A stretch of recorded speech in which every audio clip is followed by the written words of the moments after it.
Well, hello, friends, and welcome back. My name is Cole Lesher, and this is the Growing Together podcast.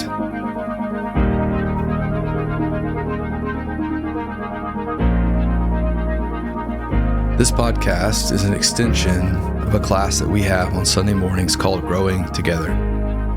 And it's a community with the goal of cultivating a place where young and old and everywhere in between can find a place to belong and a place to grow with one another in the ways of Jesus and his church. And so these recordings you are about to hear are from a series we recently did called Stories of Transformation, where we interview and we talk to people and we ask them this question. We ask them, how has Jesus changed your life? How has he transformed your life? And this is a beautiful question, and I'm grateful for the answers, and I'm grateful for our guests to talk about it, because our stories, our testimonies, and the like are pictures and a tapestry of the beauty of how God has brought so many different people together in his church. So it is not a comparison game, but it's a beautiful picture of the diversity of the kingdom of God. And so I'm incredibly grateful for these folks to share with us about what Jesus has done for them.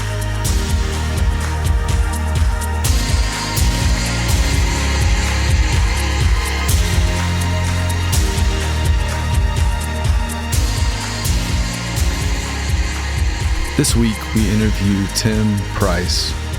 Tim is the RUF campus minister at Washington University in St. Louis. The RUF stands for Reformed University Fellowship. It's a campus ministry arm of the PCA, which is the Presbyterian Church of America. That's a lot of words. They're really long, so we have to shorten them. It's very important. But Tim shares with us about growing up, where he's from, and all those things. And he also shares with us about how Jesus has changed his life. And more, really. And so we were blessed to have him. Our class was blessed, and I know you will be as well. And so without me talking any longer, here is my interview with Tim Price. But Tim, tell us a little bit about how you grew up. Did you grow up going to church, or what was home life like? I did not grow up going to the church. I sort of went to church sometimes. Wasn't talked about in the home. Parents divorced when I was 6, and pretty soon, church was just not really a question. So it wasn't really anything that was on my mind. So for early life was a bit chaotic for me, and I don't know how much you want me to go into, but my mom remarried. I guess I'll go here. And then divorced again when I was in 6th grade. At the same time, my best friend, whose parents I think were actually our Sunday school teachers, also divorced. And we were 6th grade. We were growing our hair out, skateboarding. So that was kind of our excuse to be like, y'all are hypocrites. You can't make us go to church because we'd rather skateboard or play video games. And they were like, yeah, pretty good argument. So, that's all I really remember as far as my family's involvement with church. And most of my friends were already smoking pot, at least in the 6th grade, and so that snowballed pretty quick, and we just got pretty deep into that. Yeah. Where is home? I grew up in Austin, Texas. Okay. Everyone's like, yeah, that makes sense. Yeah. Sounds weird. What was that spiral like in many ways of was it, you said it seemed like it went pretty quick. But what was kind of going on in, I don't know, have you thought about what was going on inside at that time for Tim at 6th grade, 7th grade, 8th grade? Yeah, I started rebelling. School became an outlet for me. I was very quiet at home, very escapist, and then school kind of became escape. So I would act out a lot. I was very different people at home and at school, a very different person. And yeah, I started doing drugs pretty quick. They also put me on ADHD medication, and who knows if that worked, because I was also doing a lot of other things and had very little motivation to do well in school. And this was me and most of my friends, right? We were all just kids with divorced parents, and we had no idea why we were so angry And we were in a nice neighborhood. We had everything we could possibly want. And, as we get into high school, all of that is just like, we're bored, we're angry, and we have a lot of our parents' money to spend on the good drugs. So, and that's what we did. And so I got in trouble a lot. I got arrested for marijuana my sophomore year on Christmas Eve. And then 3 months later, I went to court with my mom. And then it was like, oh, like, you seem like a nice kid. Do some community service, pay a fine, slap on the wrist. And that night, actually, I took some hallucinogenic mushrooms, and I had some drugs in my pocket, and I got arrested with the same kid, got the same ticket by the same police officer. After I looked my mom in the eyes that day and said, I'll never make you come here again, I promise. And so, I lived with a lot of shame.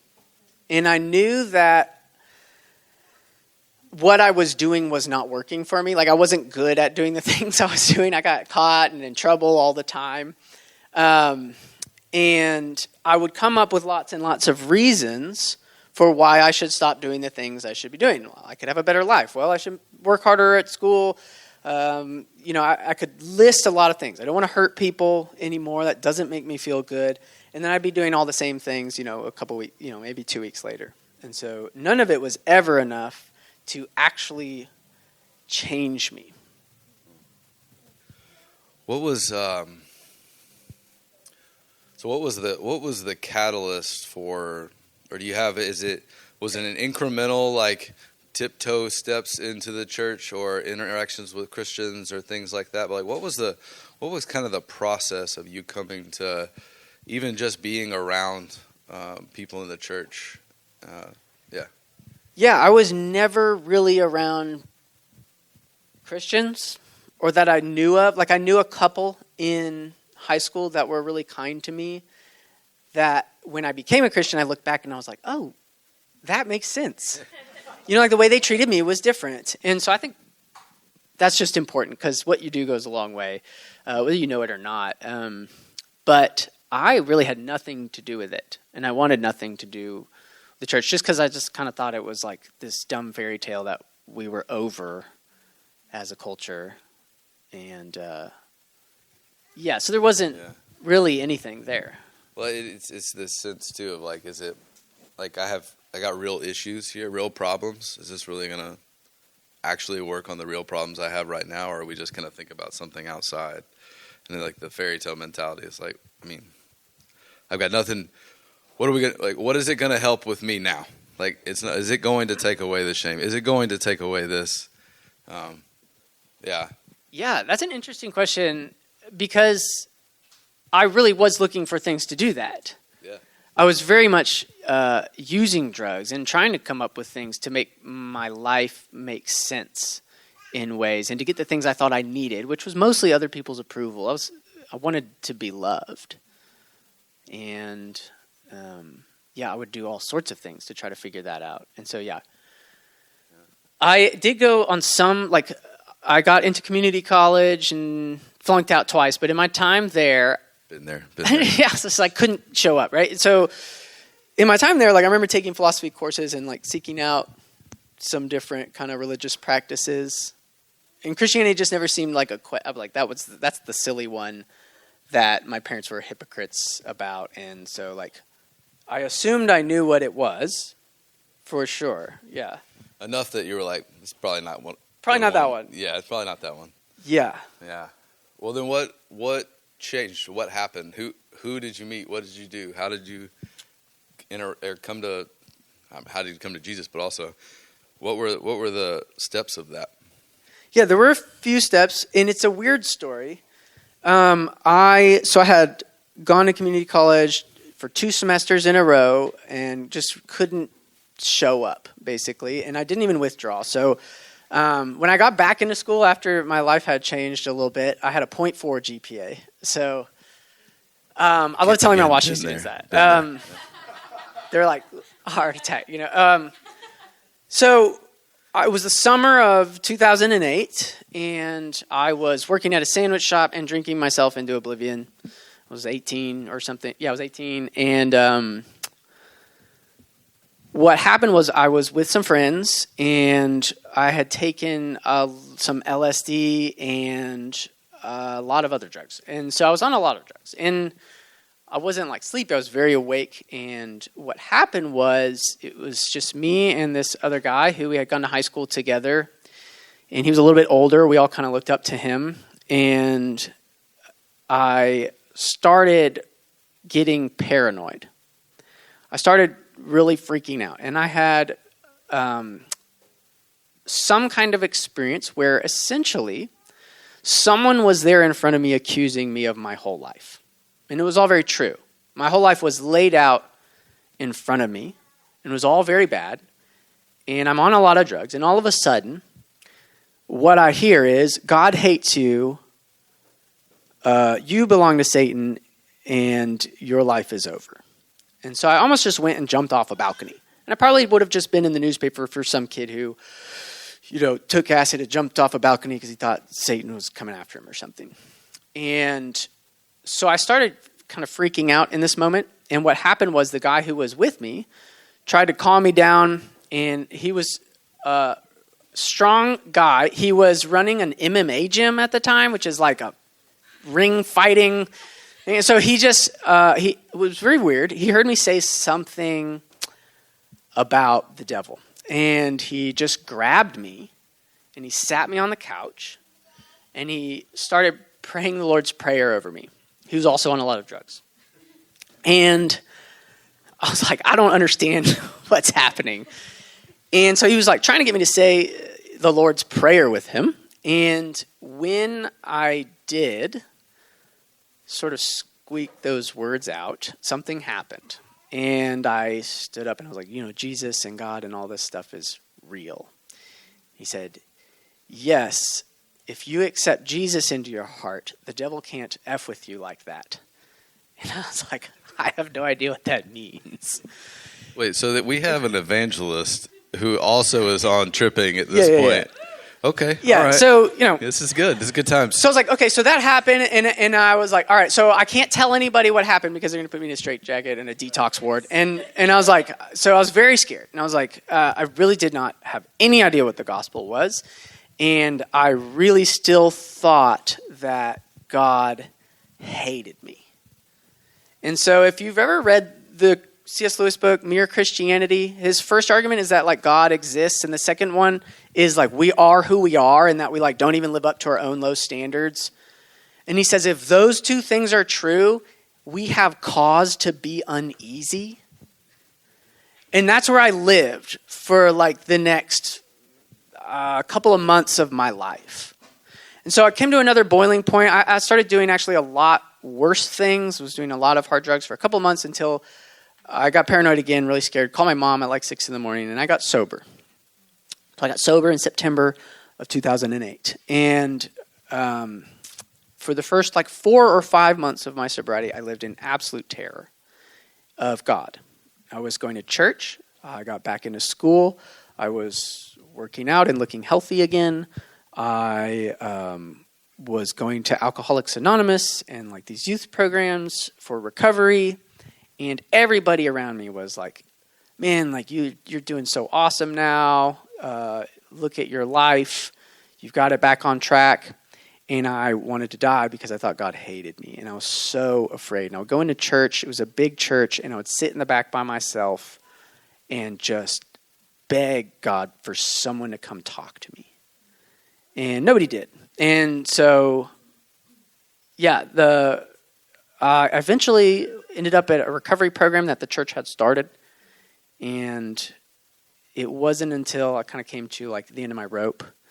And I was like, I can't take this anymore. I was so scared. I was a kid, like coming off of drugs and dealing with a lot of terrifying spiritual things. I had no help, and I was very, very alone. And I wasn't telling anybody what was going on. And so I finally grabbed my sponsor at the time, and I just said, hey, I haven't been honest with you. And I just told him my thought life. I was like, I think God hates me. I am going crazy. And like, I'm not stable, and the next thing that I know, he's just got his arm around me and he's just praying. And somehow through that confession and that honesty, I came to believe that Jesus loved me, that the gospel was actually for me, and that there wasn't anything I could do about that. And that was really where like things started to shift, and I started learning how to be like a functioning member of society. I'd never done that, right? I had been a child and escaping from any kind of responsibility my whole life. So, yeah. Yeah.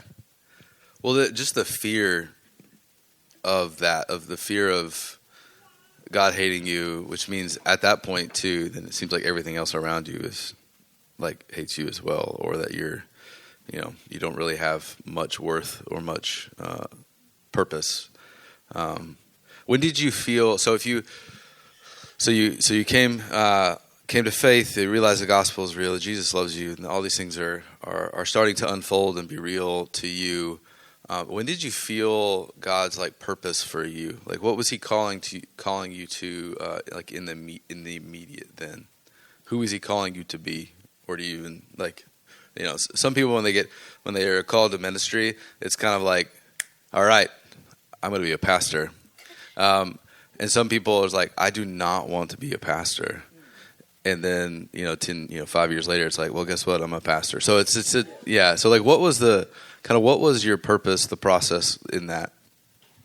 Yeah, that's a good question. I didn't want to be a pastor. The immediate sort of sense of call of my life was to put my life back together, like take care of my tickets, pay for the place I'd been evicted from, bring my grades up from a 0.4 to something that I could transfer into a university with, and work. And I just lived at my dad's house and did those things. And I went to church, and I had like one Christian friend, and that was like what I did for like about 2 years.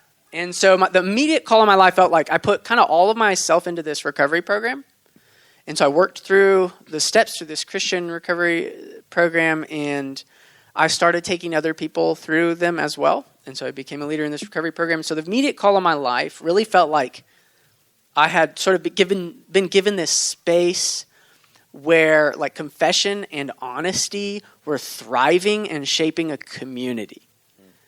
And so like it just was so powerful, and it was so apparent in my life that like honesty is what saved my actual physical life in a sense. And so I think there's something really beautiful and powerful about confession and being honest about our struggles in our life. And so I just sort of lived and was shaped very much by that for like the first 2 years of my Christian life. And I didn't want to be a pastor, but I was like, whatever this is, I will be doing something like this for probably, hopefully, the rest of my life. Yeah. What was your relationship with your parents at this point like? Oh, yeah. It was just terrible until that point. Like, I hated my dad.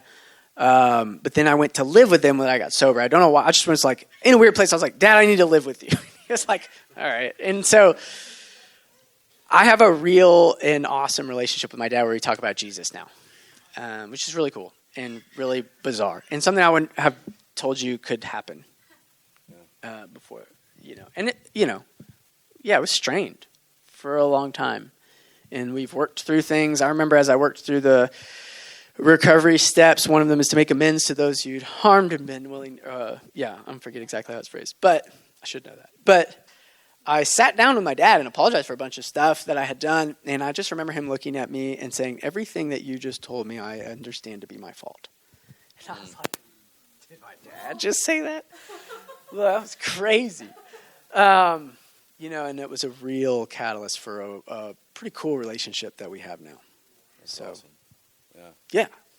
Which is something that seemed absolutely impossible. Yeah. Yeah. Man.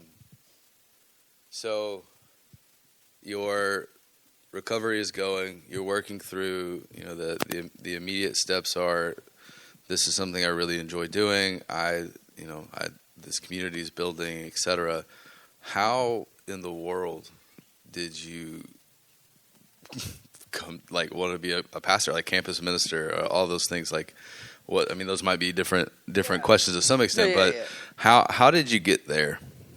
Well, I transferred to Belmont University in Nashville, Tennessee. Did you go to Belmont? Let's go. When were you there? So for Oh. Yeah, I was there until 2013. Okay. I transferred it. I did too. Okay, let's talk. Yeah, maybe Did you go to RUF? I did it. Okay. Yeah, okay, cool. Yeah, sweet. That's awesome. Yeah, that's awesome. Belmont till I die, yeah.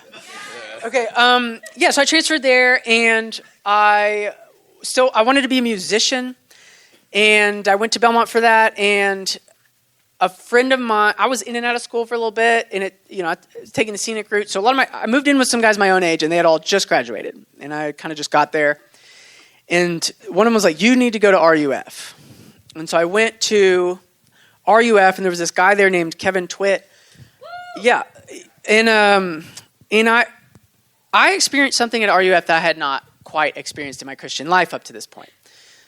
And what that was like, okay, so when I first showed up to church, it was a big mega church, big loud music, the whole thing. And like, I'm so grateful for them. They saved my life. But, 15, 16 years ago, when you had a story like mine, like you kind of got paraded around a little bit. And that happened to me. And there was always sort of this, people would be like, oh yeah, like you're going to change the world. And they would say weird stuff like that to me. And I remember one time I had this mentor and I was like feeling some pressure. And he goes, have you ever read your Bible? And I was like, no. He's like, you should start there. And so there's just this sense that was like, I had to like kind of have some things figured out and I had to be doing all these things. And what I experienced at RUF was this guy who gets up there and he's like, we're going to sing these old hymns because they help you understand your suffering and your confusion and doubts about God. And you can keep your hands in your pockets if you want. We're just going to sing them. And he like has this big hand and he like waves it around at you. And I was like, that's weird. And I think what that came to, for me to understand was like, this is actually a place where I can be in process.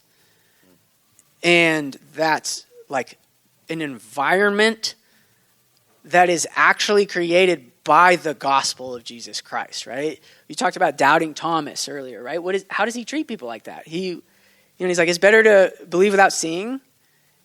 And he's like, but come here and touch my hands, and it's just like experienced that in RUF as this place that I could come and ask really hard questions. There was an ordained minister who could answer a lot of them, but also just sit with me in them and be like, God can wrestle with you, like engage with him. And you don't have to have this all figured out. And I thought it was just this guy who'd figured something else out and like created this environment that was like cool. And then it turned out that like, no, there's like an organization who thinks about these things deeply and works very hard to create this environment to give you the best chance of hearing the gospel and growing in Christ. And so that was very attractive to me. Yeah. And I also had wise people in my life, the RUF intern and my campus minister, who were like, so you're at the end of your college career.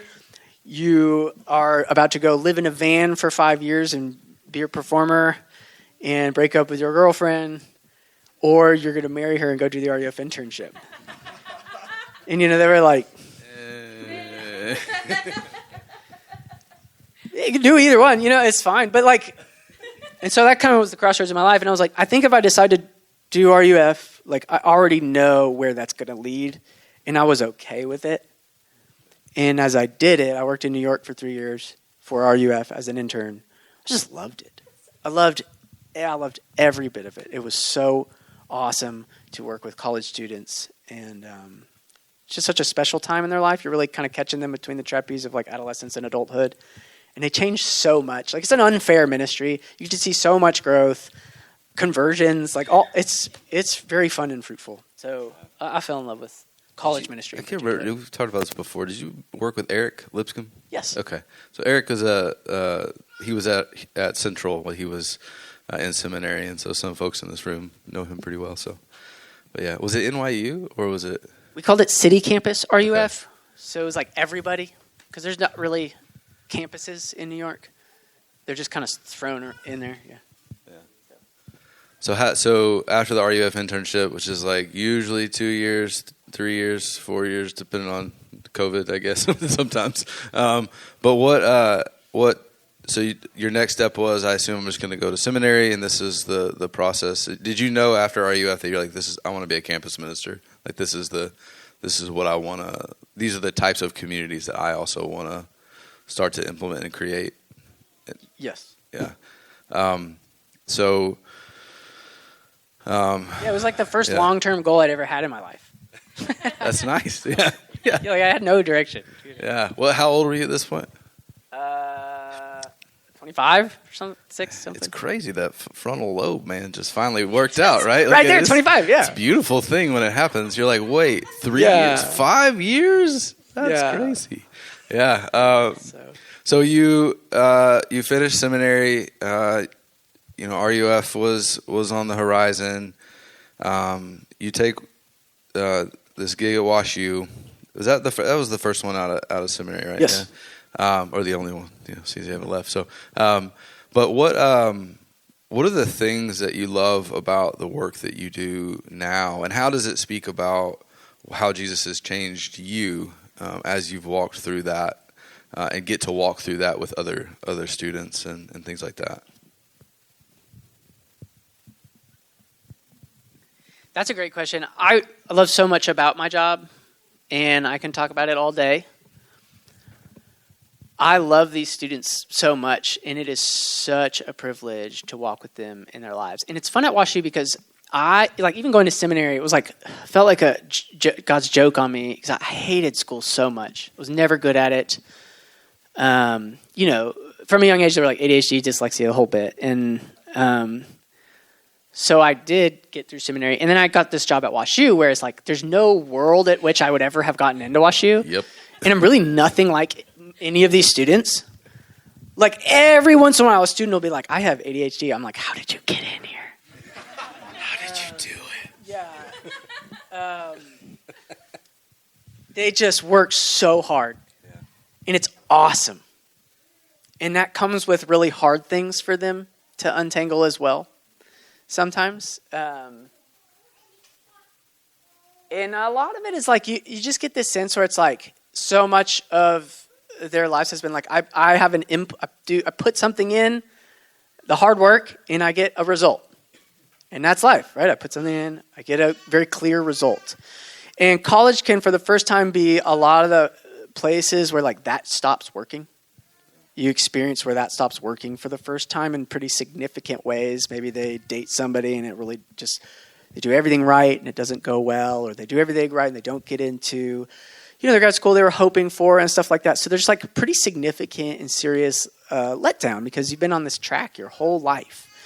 And sometimes they get knocked off of it. And gosh, that can be really hard, and especially with relationships. And seeing them break out of some of that stuff is like just so beautiful. We have one student recently had gone through some hard stuff with some friends and said, you know what I've learned through Jesus is that I don't need somebody to say, I'm sorry for me to forgive them. And I was like, wow. Like, I think a lot of real grown adults don't know how to say that, and so little stuff like that happens. And I'm like, you are different than you were 3 years ago. And that's just such a privilege to walk with them and see that kind of thing. Yeah, it is one of those rare, I love how you said it can seem unfair sometimes because you get like all of this life packed into to 4 years and you see this growth and this transformation or whatever. But it is kind of unfair because you watch this very small window of time watching people get something they never thought they got before. And it encourages you. I think it has to because it is also so hard. It is a beautiful thing that it's so quick. The turnaround's a little more quick because you're like, I got to get up and I got to go play volleyball like 11 o'clock at night. I got to go sleep. Yeah, that's been an interesting one to navigate with young kids. Yeah, tell us about your family. I have a 1-year-old daughter and a 3.5-year-old son, and it's just a crazy time. I just learn. I'm sure a lot of you know. You just sort of learn to exist with like very little sleep. Yeah. Yep. Yep. I don't know. Yeah. Well, when our daughter was born last January, she was really, really, really, really tough. We were sleeping like an hour and a half at a time for like 3 straight months. And we go to this summer conference in Florida every year, and our students, we were like there. And I just remember one of my students, we were like, somehow it came up and he was like, yeah, dude, like you weren't doing so good. We were all praying for you. The brutal honesty of It's like, people yeah, in their man, 20s. like, I don't- Yeah. Stuff. So. But they're awesome kids. Yeah. I get to see them all the time at Peeps. It's really fun to watch them run in. Yeah.